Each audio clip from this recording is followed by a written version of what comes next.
नहायत ही अफसोसनाक सूरत हाल है कि एक तरफ तो कौम पे, अवाम पे, गरीब अवाम पे पेट्रोल डीज़ल का बम गिरा दिया गया और उसके बाद महंगाई का होशरुबा एक बहरान तूफ़ान आ गया। सब कुछ ही महंगी हो गई ना, आटा, रोटी, दाल, मुर्गी, चीनी, सब चीज़ महंगी हो गई। पेट्रोल डीज़ल तो महंगा ही है। और ये हुक्मरान तबका, इनको उससे परवाह कोई नहीं, इनकी अयाशियाँ चल रही हैं। पंजाब में 10 अरब का जहाज़ लिया गया, इधर जरदारी साहब के प्रोटोकॉल चल रहे हैं, वजीरों की, मुशीरों की बड़ी बड़ी फौज, जफर मौज गाड़ियों में लश्कर की तरह चल रहे हैं, पेट्रोल ज़ाया कर रहे हैं। दूसरी जानिब गरीब आवाम का पूछने वाला कोई नहीं है। आज हमने पूरे सिंध में और प्रोटेस्ट हम कर रहे हैं इस महंगाई के खिलाफ, आवाम के साथ निकले, आवाम पहले निकली है हमसे।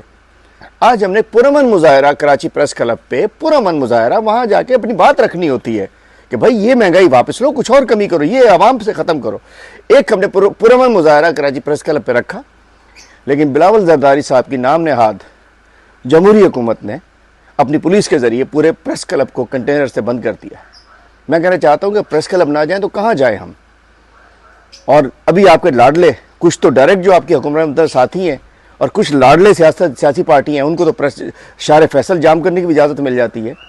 बराए या ना किया जाए, लोग पहचाने पीपल्स पार्टी एक फाशिस्ट जमात है जो कि जमहूरी अमल पे अंदर रुकावट डालती है। हमारा पुरअमन मुजाहरा है, इंशाल्लाह आप सब कराची के अवाम से कहता हूँ आइए, अपनी जो महंगाई हो गई है, मोटरसाइकिल वाले हैं, गाड़ियों वाले हैं, सब आएँ और हम इंशाल्लाह 4 बजे कराची प्रेस क्लब पहुँच रहे हैं, आप भी आइए।